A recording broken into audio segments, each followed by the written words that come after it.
Every pregnancy needs utmost care and attention. But certain pregnancies need a little extra attention. An Rh negative mother carrying an Rh positive baby is at increased risk of complications. BSV is at the forefront to ensure safe delivery in every Rh negative pregnancy.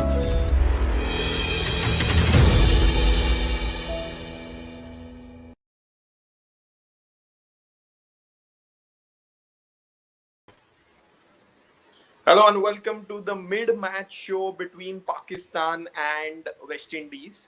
A very important game for a lot of teams, including West Indies, this one. And what just happened, it was a 20-over fixture. Pakistan did pretty well. They've been able to restrict West Indies to just 89 for 7. Had it not been for the last 2 overs, this would have been an even better game for Pakistan. But 90 should be a lot chaseable. What's your thought, Marina, here? Well, given the fact the kind of surface they're playing on, I mean, yeah, it's not going to be easy. And don't forget, West Indies has Matthews, you got Anisa Mohammed, Taylor, and even Fletcher. So Pakistan, all they need to do is not repeat the mistakes West Indians have done, and they should be able to chase it down, but it's obviously not going to be easy.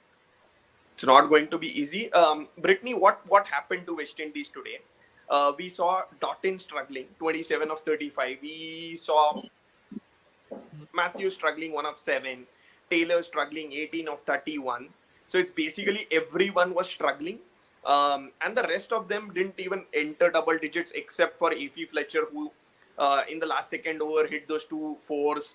And that was it for West Indies. What just happened to the batting lineup today? Yes, what happened is basically what been happening in the past couple of games. No, we saw that Spain has been keeping West Indies down, and Pakistan did excellent. We spoke earlier about how important would have been for this game, and look at those figures. It's just excellent. And then Nida Dar just continued, delivering for Pakistan with the ball. As Marina said, it could very much be an easy game for Pakistan to win, but if you look at conditions and how difficult it was for West Indies to bat and the quality of spinners West Indies do have, it's going to be a really good game still. A very good game. Let's hope for that. We can see the scorecard for once.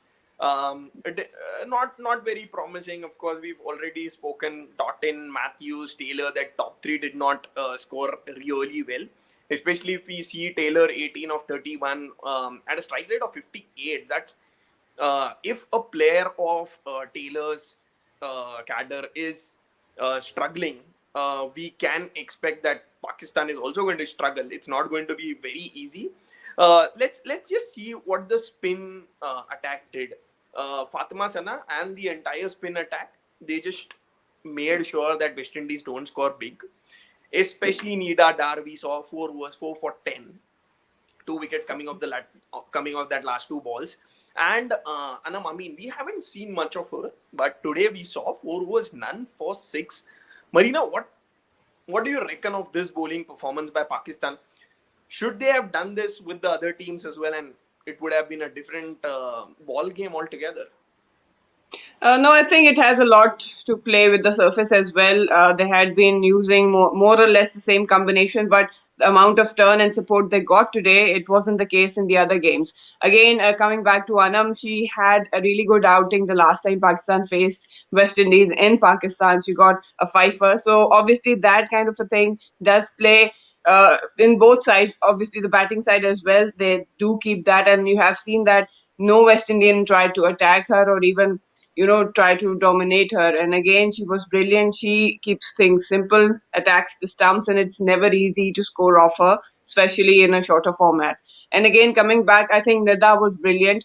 The kind of break they had, I am sure that she has worked on it. She had a better control, and she made use of that support she was getting off the surface by hitting the right areas. In the previous game, we did saw her going for runs, but today she had a very different mode on, and that exactly actually helped Pakistan to understand the conditions and come up with a plan. Nashra again was economical, and she got a big wicket of Taylor. So these kind of things actually comes in bits and pieces in bowling performances. But again, setting up the right tone up front with Anam Amin, that actually again carried the momentum for the spinners, and Nida obviously did an exceptional spell. Carried the momentum for the spinners. Britney, coming to you, considering we have very short amount of time, do you does the momentum change a lot because you come out when you head to the field, you're thinking about a 50-over game. Suddenly you come out, it's all raining, and what you see is you're already tired the whole day watching rains, and then you see it's a 20-over game, altogether a different contest. What is that change you need to bring in your mindset? Because what we saw, 20 overs, the spin played a huge part. The ball was turning from here to there, and we saw everyone struggling, and only 89 on board. If we see from that angle, it may just happen that, oh, okay, 89 was too much. But what is that momentum or mindset change that you need to bring to make yourself available from a 50-over to a 20-over game?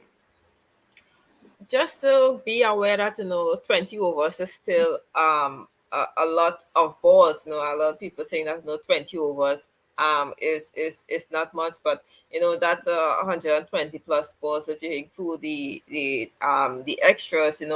I think just try to stay at least 5 to 6 runs per over will get you to a respectable total. Will give you about 120, 130 in a T20 match. It's unfortunate that this did not happen in this game, but as I said, mindset is just to go there and still keep that positive mindset despite that it being a shorter game. I know, and just play cricket. Just heading. Let's talk about that batting lineup of Pakistan. Sorry, you that bat to turn and scores spinners in their rank. You feel should they be changing the batting or somehow, because you have young Ali now slotted into open. So see some shift in a Diana way just so that you and then play along.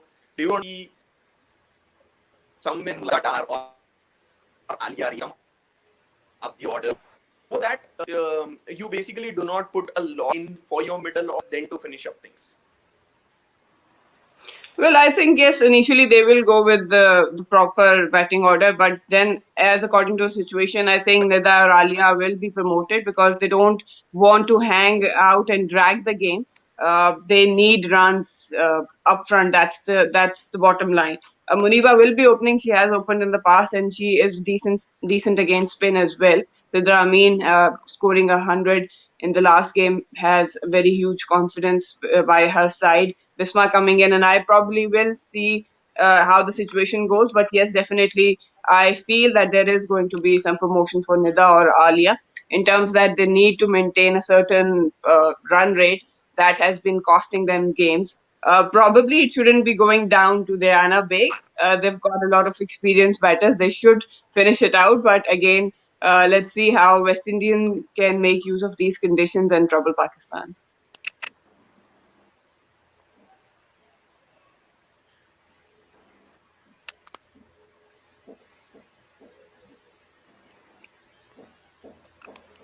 So and Sidra have come out to the crew balls in dot for Muniba Ali. Let me just finish it with Britney. Britney, do you feel West Indies will win? If so, spinners is going to for Shakira because